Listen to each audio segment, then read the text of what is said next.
convención en simple. Hola, bienvenidos y bienvenidas a una nueva edición, a un nuevo capítulo, a un nuevo comienzo en nuestro podcast en el que conversamos acerca de este trascendental proceso constitucional que tiene plebiscito de salida de carácter obligatorio. Recuerden ustedes, el próximo 4 de septiembre. Nuestro programa se llama La Convención en Simple. Alejandro Fernández con nosotros, como siempre, director ejecutivo de la Fundación Pacto Social, con quien despejamos varias dudas. ¿Cómo estás, Alejandro? Todo bien, ¿y tú, Sole? Bien, ¿cómo avanza esto? Sí, qué bueno, ya queda Recta poquito. final. Sí, quedan pocas semanas, así que... Más aliviado. Más aliviado. Sí, además que es más fácil ir explicando con las normas ya totalmente aprobadas. Po. Sí, sí. Así que no, pero muy contento. Oye, deja de hacerte de inmediato una pregunta que he leído tanto y ya hay sobreinformación sobre este proceso, pero lo importante es que nosotros lo ponemos aquí en simple. Solo una pregunta. ¿Podría cambiar mucho efectivamente cuando el texto ya esté armonizado? Yo sabía que, y lo habíamos discutido, que ellos no tienen goma de borrar, ni lápiz para escribir, sino simplemente para ordenar. Pero efectivamente podría cambiar mucho el texto porque la aproximación primera que uno tiene con el texto es difícil de leer. No sé si porque los artículos, los 499, no están ordenados todavía o armonizados, pero no es tarea fácil. No es tarea fácil. De hecho, bueno, han disminuido a más de 120 artículos, como en 377.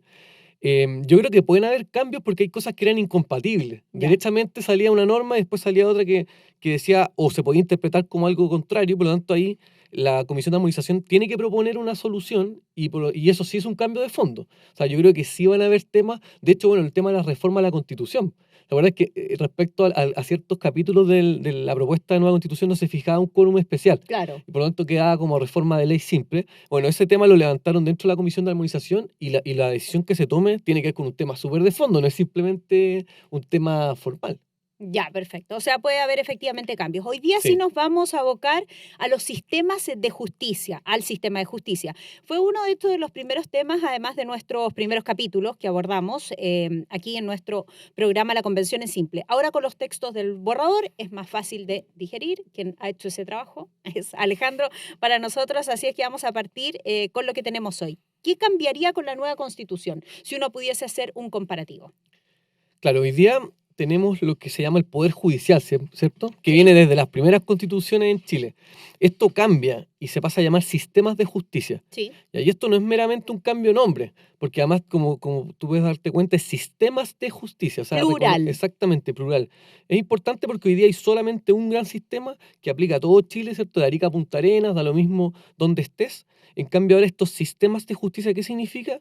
Que reconoce, por un lado, los sistemas indígenas, y por otro lado, el sistema nacional para las personas que no pertenecen a esos pueblos originarios. Entonces estamos hablando de que podrían existir hasta 11 sistemas de justicia indígena, porque hay 11 naciones preexistentes al Estado o pueblos originarios que reconoce el texto, más un sistema nacional. O sea, un cambio súper relevante porque esto dice la norma que coexisten en un plano de igualdad. ¿Ya? O sea, no es que esté el sistema de justicia indígena como bajo el sistema nacional. Ni sino sobre. Ni sobre, los ponen al lado, en forma paralela.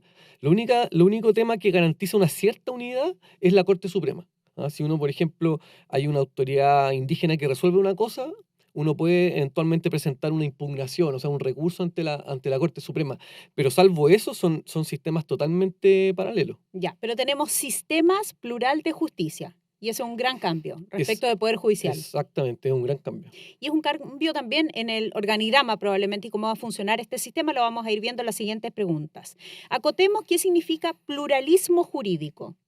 Sí, el pluralismo jurídico, bueno, pluralismo se refiere, ¿cierto?, a que hay más de un sistema, ¿cierto? Como decía, hoy día hay solamente un sistema, podrían haber hasta 11 sistemas indígenas adicionales. ¿Qué significa? La norma hablan de que existe, hoy día solamente los jueces o los tribunales de justicia pueden impartir justicia, ¿cierto? Lo que establece el pluralismo jurídico es que además las autoridades indígenas pueden resolver ciertas controversias, ¿ya? No se establece con claridad. Por un lado, no sabemos exactamente cuáles son los límites de ese pluralismo jurídico, ¿cierto?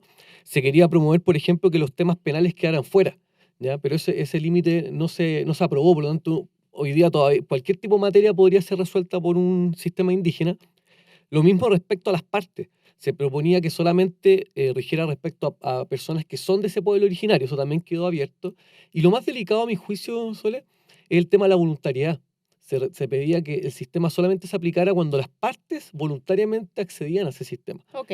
¿Y por qué es importante? Porque hoy día el Sistema Nacional de Justicia, el Poder Judicial, tiene muchas garantías, ¿cierto? Partiendo que hay una ley concreta que establece el procedimiento, ¿cierto? Sabes cuáles son las sanciones, por Ujú. ejemplo, hay un juez independiente, un montón de garantías para las partes, versus este sistema indígena, estos sistemas que no tienen ninguna de esas garantías. Partamos porque no está escrito, ¿cierto? Estas normas son más bien, están en la costumbre, ¿cierto? Son protocolos, son cosas que pertenecen a ese pueblo, pero que no están hoy día escritos en alguna ley. Y lo mismo los jueces.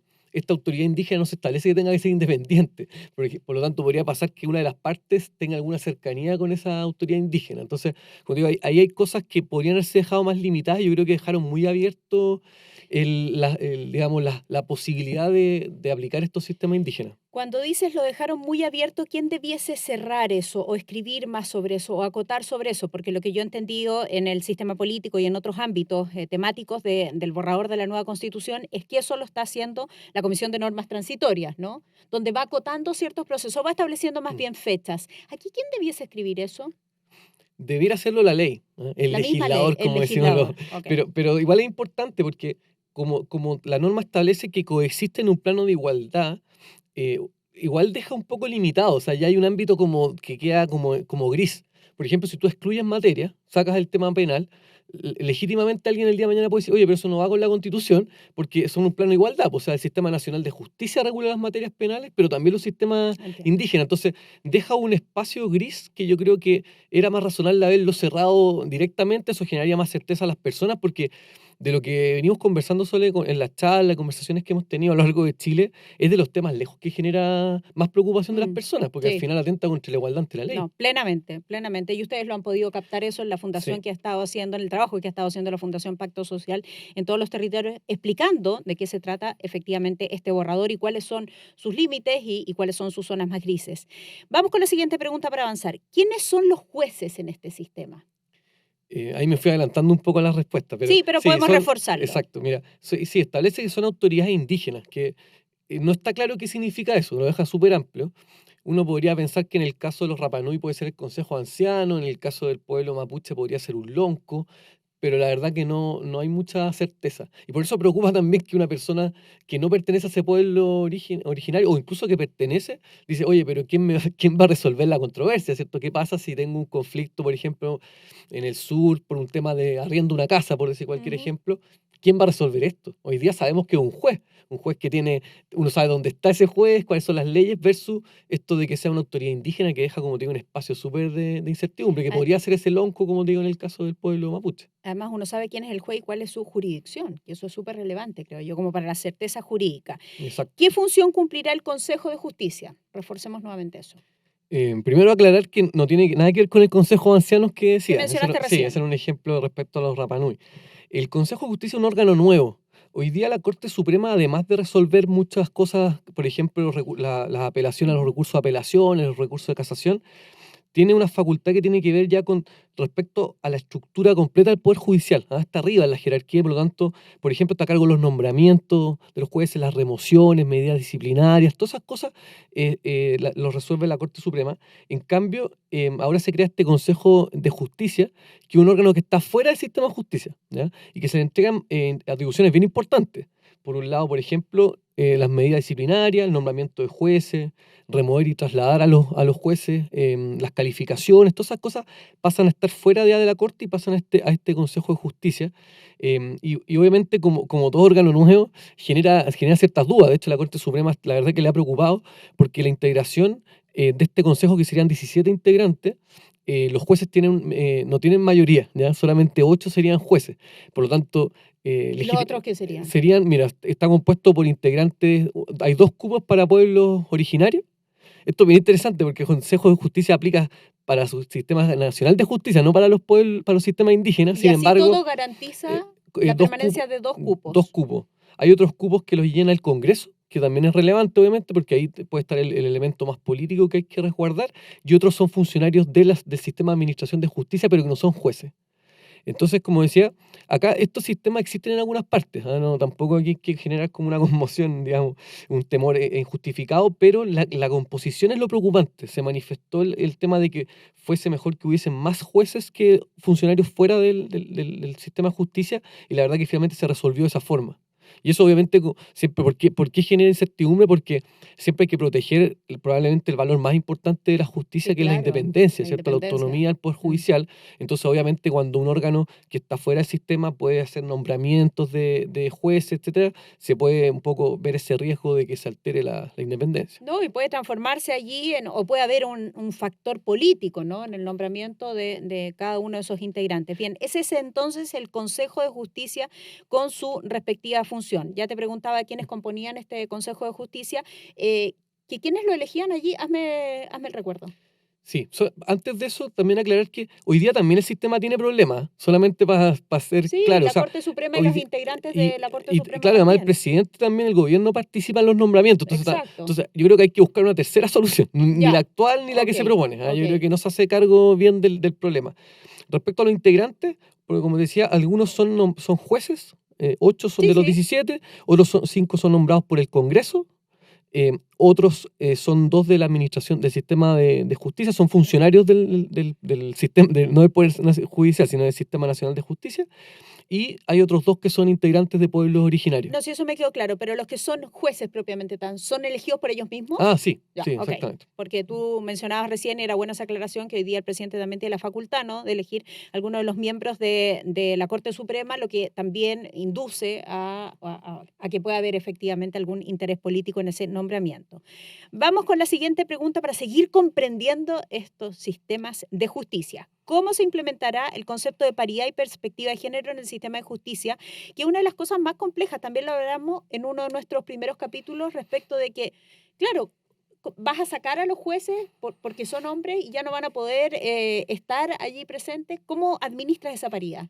Sí, de hecho, también la Corte Suprema ha levantado este tema, tanto por la paridad como por el límite de edad, ¿ah? Ah, Porque sí, decían sí, muchos jueces sí, tendrían que salir, digamos, de un día para sí. otro, por eso Se reguló las normas eso. transitorias son tan importantes. Claro, respecto a la paridad, por un lado, es importante cómo se aplica, porque se entiende el espíritu, ¿cierto? Que haya más participación de mujeres en el sistema de justicia, cosa que me parece positivo, A mí ¿cierto? también, yo creo que Pero, eso es bienvenido. claro, pero igual al momento de aplicar la paridad hay que tener cuidado porque, por ejemplo, en los tribunales de familia hay más mujeres que jueces hombres. Por lo ¿Eso ha tanto, sido histórico, Alejandro? tengo la impresión de que sí. Sí, yo Ya. diría que en general uno ve más hombres en tanto las Cortes de Apelaciones como la Suprema, en tribunales superiores, pero a nivel de tribunales de familia, por ejemplo, hay más mujeres. Entonces, obviamente la paridad no debería generar un perjuicio para esas mujeres y al revés también, donde hay más hombres, debería un sistema más bien una transición, ¿ah? Y respecto a la perspectiva de género, primero, hoy día ya se aplica la perspectiva de género en los tribunales. De hecho, hay un manual, si uno lo quiere buscar en internet, que establece la perspectiva de género y en ese sentido se entiende que al momento el juez de tanto como ponderar la prueba, ¿cierto? Conocer los medios probatorios, como al momento de fallar, tenga en consideración la perspectiva de género. Pero otra cosa es cuando se establece constitucionalmente, ¿ah? ¿Y por qué otra cosa? Primero, porque pueden haber otros enfoques que también sean importantes y no quedan al nivel constitucional. Claro. O sea, por ejemplo, también diría, bueno, respecto, no sé, a una persona inmigrante, una persona con discapacidad, bueno, también hay enfoques que tiene que darle el tribunal y sin embargo, este quedaría por sobre ese. Y el otro tema es que a veces se puede utilizar ya no simplemente como un enfoque, una perspectiva, sino derechamente para que el juez falle algo contra la ley vigente, estableciendo como el juez normas que no están escritas, ¿ah? En el Mm. fondo, amparado en la perspectiva de género, resuelve algo inventando una ley, por decir así, ¿ah? Que tiene ¿Te que ver como lo refieres que a en el que sea activismo mal judicial. utilizado? Exactamente, como que abre un espacio al menos ambiguo, ¿ah? Hoy día el juez falla conforme a la ley, ¿cierto? A derecho.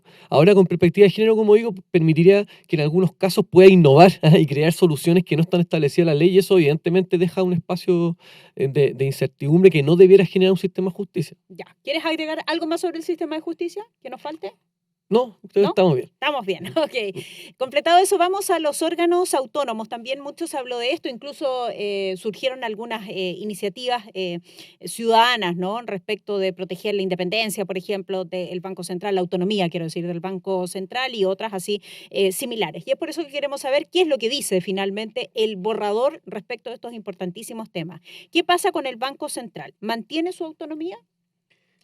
Sí, la verdad, Soledad, es que esto se discutió harto y Mm. habían varias indicaciones, propuestas que afectaban la autonomía. pero la norma definitivamente quedó bastante bien, quedó Sí. resguardado. Sí se agregan unas consideraciones adicionales, como que además el Banco Central tiene que tener en cuenta la protección del empleo, el cuidado del medio ambiente, el patrimonio natural, que son cosas adicionales, Sí. pero la función misma sigue siendo la estabilidad de los precios y el normal funcionamiento de los pagos internos y externos. Por lo tanto, yo diría que en ese sentido no hay temores. Sí hay una innovación que a mí me parece que abre nuevamente espacios riesgos porque se puede, digamos, introducir el factor político, es la posibilidad de remoción de los miembros del Banco Central. ¿Quién puede removerlos? Puede haber una acusación de parte de los diputados. ¿Ya? La resuelve la Corte Suprema y eso es bueno, al menos saca desde el Congreso Sí, claro. la resolución, pero de todas maneras deja ese espacio que hoy día no está. Hoy día es un órgano totalmente independiente y técnico.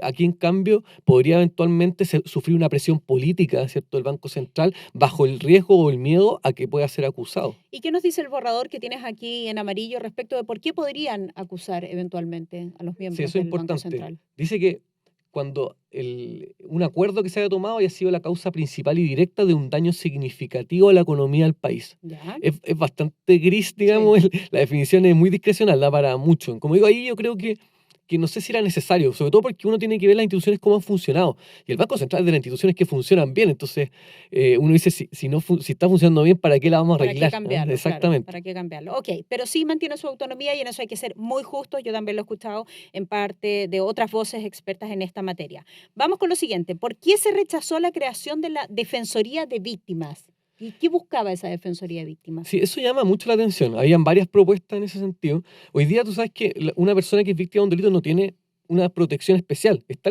el Ministerio Público, la Fiscalía Nacional, pero ellos persiguen el delito independiente del rol de la víctima. Entonces, esta defensoría tenía por objeto, por un lado, darle defensa jurídica, acceso a un abogado y también otro tipo de apoyo, por ejemplo, psicológico, ¿cierto?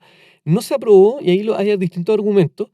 Por un lado, algunos decían que no era necesario porque está la Defensoría del Pueblo, que sí se aprobó, pero la verdad que no tiene nada que ver. La Defensoría del Pueblo tiene que ver, es mucho más parecido al Instituto Nacional de Derechos Humanos. Ya. Tiene que ver con sobre todo controlar el poder del Estado y la vulneración eventual de derechos humanos. Entonces, entonces, por un lado, esa era la excusa, una razón de por qué no se aprobó. La verdad que yo creo que tiene que ver más con un tema mucho más ideológico, que es principalmente la idea de que hoy día el victimario, por decir así, la persona que comete un delito o el imputado a un delito, es más bien víctima. Esa lógica de entender que finalmente responde solamente a un contexto social Es determinado. víctima de la sociedad, Exactamente. es víctima de su escasez de educación, es víctima de lo que la sociedad no ha logrado darle, etcétera. Exactamente. Yo creo que ahí hay un problema. Uno puede obviamente abordar las causas que están detrás, que son profundas, pero tampoco podemos desconocer la responsabilidad Por penal. supuesto. Tenemos un problema social si es que no Por nos hacemos supuesto. cargo de perseguir los delitos. Y porque Entonces, el abanico además es demasiado amplio. es No muy puedes am- dar por es- sentado que este es el mínimo exactamente. común denominador de todo. Claro, además es no creer la libertad de las personas, como Exacto. asumir que por estar en un contexto determinado vas a ser delincuente, que a mí por lo menos me parece bien compleja esa conclusión. Y llama la atención también porque hay muchos órganos que se reconocen en la propuesta de constitución, como la Defensoría de la Naturaleza. Ujú. Entonces no se entiende por qué algo tan importante como las víctimas de delitos no se considera. Pero no está en el borrador. No está. La Defensoría entonces de las Víctimas, que no es lo mismo que la Defensoría del Pueblo, que es algo distinto. Exactamente. Ok. ¿Cuáles son las diferencias de la nueva Corte Constitucional con el Tribunal Constitucional actual? ¿Se desecha ya el Tribunal Constitucional? Sí, pero como muchas cosas le cambian de nombre. Yo creo que además como tiene mala prensa el Tribunal Constitucional, lamentablemente, porque es súper importante los tribunales constitucionales o las cortes constitucionales porque básicamente se preocupan de que las leyes respeten la supremacía de la Constitución. O sea, pierde sentido la Constitución si no es porque el resto de las leyes se someten, digamos, tan bajo la Constitución, ¿cierto? Ujú.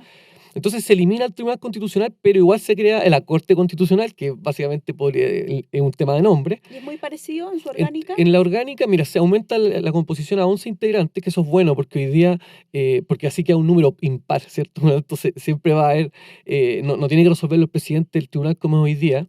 Y lo otro importante es que actualmente existe el control preventivo, que suena como algo súper técnico, pero básicamente, tanto durante la tramitación del proyecto, ¿cierto? Como ya aprobado, pero antes de que entre en vigencia, se puede revisar si es constitucional el proyecto. De esa forma nunca alcanza a existir, digamos.